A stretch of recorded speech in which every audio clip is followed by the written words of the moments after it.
great session on the use of high-resolution CT to diagnose fibrotic interstitial lung disease, focused on the radiographic features of progressive fibrotic interstitial lung disease as defined by fibrotic changes that become progressive independent of an ongoing trigger.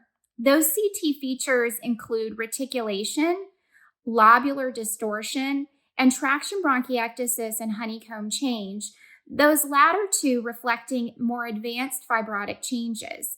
There was also a reminder there that while we typically think of ground glass opacities as representing a more inflammatory phenotype, they can actually represent fibrosis that is below the resolution of the imaging modality. I picked up some great tips on differentiating between usual interstitial pneumonia, nonspecific interstitial pneumonia, and chronic hypersensitivity pneumonitis on high-resolution CT. In UIP, the upper lobes are almost never normal, and the fibrosis really should be heterogeneous and non-segmental. When we think about chronic hypersensitivity pneumonitis, we want to look for central lobular fibrosis and some peribronchovascular distribution. And we typically think of air trapping as being characteristic of chronic hypersensitivity pneumonitis, but it can be absent late in the course of disease and also can be present in other disease entities when there's a mixed pattern with small airway involvement. In NSIP, those changes can actually affect only the lower lobes and have upper lobes that are normal. And the fibrosis in NSIP should be really homogeneous as opposed to heterogeneous like we see in UIP.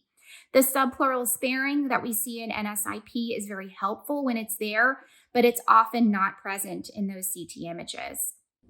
This session was entitled HRCT in Fibrotic ILD, UIP, IPF, and Beyond, and it was primarily run by Dr. Gruden, who's a radiologist at Cornell, and he gave us some great tips on how to parse out what sort of CT pattern you're seeing in your patient. And the diseases he focused on were UIP or IPF, chronic HP or fibrotic HP, and fibrotic NSIP. And I really liked how he went through the way he approaches signs of fibrosis by CT scan, starting from more just very subtle reticulations and then progressing to findings such as lobular distortion, traction bronchiectasis, and honeycombing.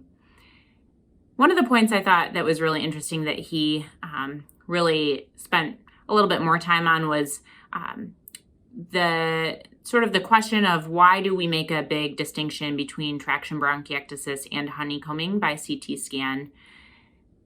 In terms of IPF diagnosis, to get to a definite UIP or IPF, if that's what you think the patient has by CT scan, according to the 2018 ATS guidelines, you do need honeycombing.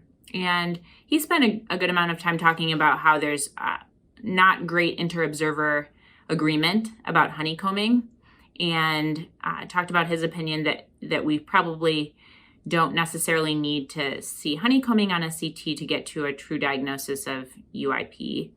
And I thought that was helpful clinically. You know, we spend a lot of time talking about whether a patient needs to get a surgical lung biopsy sometimes when we see more of a probable UIP pattern. And Dr. Gruden, from a radiology standpoint, sort of helped convince me that we don't necessarily need honeycombing to make a firm diagnosis of IPF and allow the patient to avoid a lung biopsy.